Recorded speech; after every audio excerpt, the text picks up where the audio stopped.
Next thing I want to stress, and again, this is something you should be doing. Take action. Take action.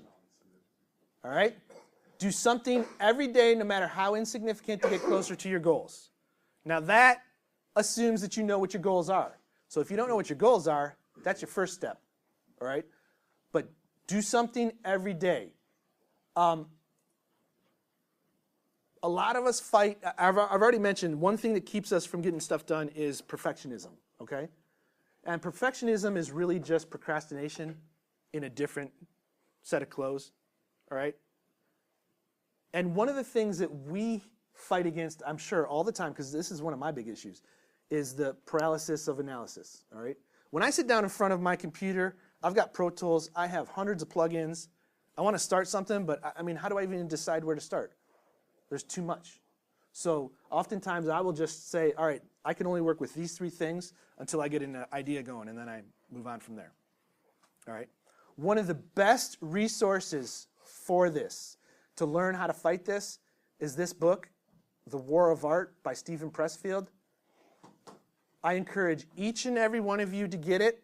You can get it in the library. You can get it from Amazon. There's a Kindle version. This book is going to help you take action and deal with the paralysis of analysis, okay? Again, I know this sounds like a simple thing, but if you get in the habit of doing something every day to get closer to where you want to be, all of a sudden that becomes a habit. And all of a sudden now you're doing more than one thing a day. And it just snowballs from there. Steven Pressfield is the writer that wrote The Legend of Bagger Vance. I think it was a Brad Pitt movie or something, or Matt Damon, whatever. I don't know. The golf one, yeah. So anyway, a fairly successful movie. So he's a writer. He writes books and screenplays and so on. And writing is his work. Whether it's his passion is doesn't matter. Writing is his work. He gets up every day and he goes and he writes, and that's his job. Doesn't matter that he walks across his backyard to his writing studio. Okay? That has the fact that he works from home, that doesn't matter. It's his job. Right? And he knows that this is his schedule. And that's his way of taking action every day, and that's the only way he gets stuff done. If he didn't approach it like that, it wouldn't work. So I highly, highly encourage you to go check this out. I'll just from my perspective, in my world, I do a lot of stuff. You know, this is my job. But then I have a whole other job that is essentially another full-time job at BW. And then I do everything else I do. And people ask me, how do you do what you do? How do you get stuff done? And it's not because I'm superhuman, because I am. But that's not it. It's because I approach it like this. Here's what I have to do today. Get it done. Don't worry about whether I really would rather do this. No, this is what I have to do to get closer to my goals. It may not be my favorite thing to do, but this is what I have to do. Just do it. Pretend you're Nike. Okay?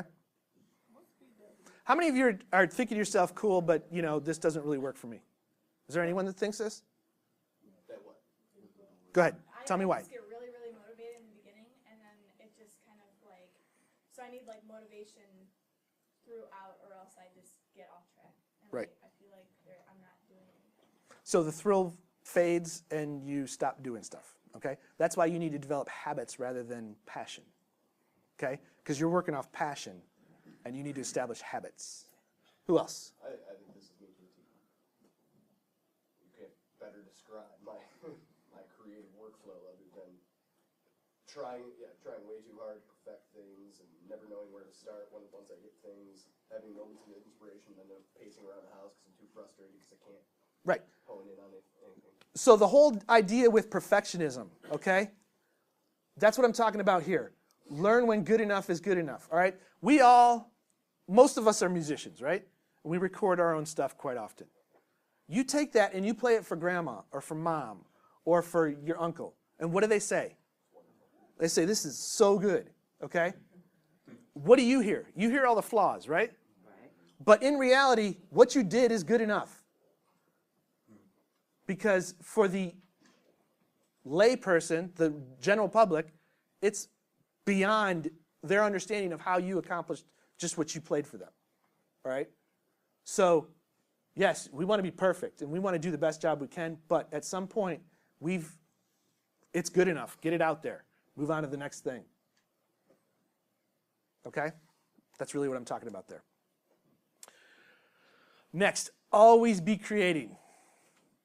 For this class, you need to put stuff on your blog, so you're always going to be creating. For your life, you should always be creating. What do I mean? Audio, video, pictures, text. You can all create this, and you should be creating it day in and day out.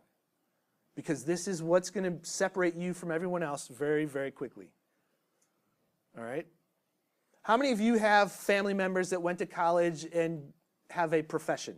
Whether they're an accountant or a doctor or a lawyer or whatever. How many of you have family members that are in a trade, like bricklaying or HVAC or mechanic, whatever, okay? That's their job.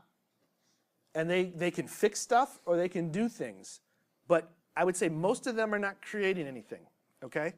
And again, your job is to create, because that's all of a sudden, because you're creating, doesn't matter what it is, because you're creating, you're different than them. And that's something that you can use to your benefit. It's something you can market and make you special. I'm just speaking from experience here, okay?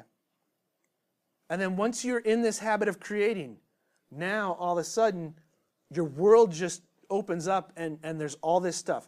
There's a great article that I want you to read. I didn't want to give it to you as homework right now. I want you to just go check it out, but this link goes to it. And it's by a guy named Jason Fried. It's called The Truth About Real Estate. But what it's really about is what I've written here, the byproducts of your content creation, okay?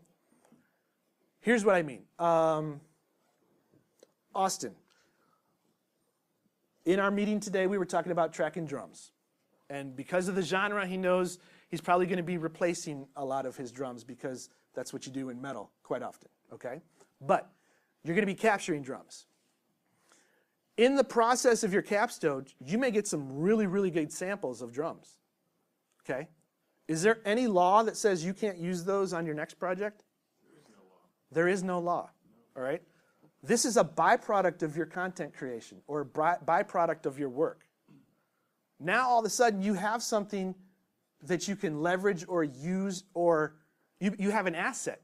What is an asset? It's something that potentially could make you money, right? Did everybody understand what I'm talking about? Okay. Chris, you're working on some films, right? Yep. You're capturing ambiances and sound effects and whatnot. Okay? Probably. That becomes part of your personal library of sounds. At some point, maybe you've captured enough room sound or ambience that you can actually have a product of ambiances that someone may be willing to pay for. That's a byproduct that all of a sudden turns into an asset. Okay? This article, this guy owns a software company, and he was talking about whether to rent or lease real estate or to buy it. He gets into the story about how they bought more real estate than they needed, had this space, they got creative, realized we can take this space and offer workshops and conferences and other things, or lease it out to other people so they can do it. So all of a sudden, this byproduct of their software company has become an asset that they can use. So when you're developing content, always be aware of the byproducts, okay? You can repurpose stuff. Still with me? All right. It goes without saying that you have to get good at leveraging the internet. When I say leveraging, what do I mean? What I mean is, leveraging simply means using something else or someone else to get you further, okay? I can start a plumbing business, and if it's just me, I can only do so much work in one day. I only have so many hours, right? If I want to expand my business, what do I need to do? Now that I've hired additional workers, I'm leveraging their time, so now my company is getting more done in a day. All right? What I'm saying here is you need to get good, and that's bad English, but again, it's, Become skilled. all right, at leveraging the internet. So there's all kinds of stuff, and you're learning how to do it right now without even realizing it. There's all kinds of ways to leverage the internet. You need to have a website. People don't use the Yellow Pages anymore. They use Google. Yes? All right? Social media. All about networking, meeting people, finding things. Content creation. Building a list. Who knows what I mean by that? What do I mean when I say building a list? A network list, but what I'm really talking about is an email list, okay? A contact list. If you have a business and you want to run a sale, how do you let your customers know that you're running a sale? You can put it up on your website, but if they don't regularly go to your website, but they're on your email list, maybe you've got a better chance of reaching them, okay? We're going to probably circle back to this in a few weeks, but you might want to start thinking about this. I bring this up all the time in class. Affiliate, I may have spelled it wrong. I don't know if there's 2 L's or not, but is there? Sorry, my bad. Affiliate money. How many of you noticed right here, when I clicked on this, where did it take you? Took you to Amazon. If you were to do this at home and then eventually buy this book, what do you think happens? I get a commission. It doesn't affect what you paid, but I get a commission. Okay? Is that shady? How many, just let's be honest, how many of you feel that's shady? I want to know. Is there anyone? Right? Because I provided you with value. This is a valuable resource. It's up to you whether to buy it or not. That's fine. You get my point? And Amazon's cool because not only if you buy this book, but I get a cut of whatever you buy that day within that 24-hour period. All your searching you've done on Amazon since you started from your link. I got you to Amazon and you bought, I mean, $3,000 worth of stuff. exactly. You got stock in Amazon? No, I don't. That just automatically. That's your plug? That just automatically. This isn't shady. This is leveraging, it's leveraging the internet. Did you have to set something up beforehand for that to happen? Yeah, but yeah, that's beyond what we're talking about. But I'm trying to get you thinking. Yes, Alex. This is the music industry, so you gonna run into something shady. Why? That's fine, but you don't have to be shady yourself. And then eventually, I'm encouraging you to start creating and selling your own products. And again, leveraging the internet. Now, if you have a product to sell and you use the internet, all of a sudden the world is your customer as opposed to Cleveland. We're going to be coming back to a lot of this, but I wanted to get you I want you to start thinking, doing stuff.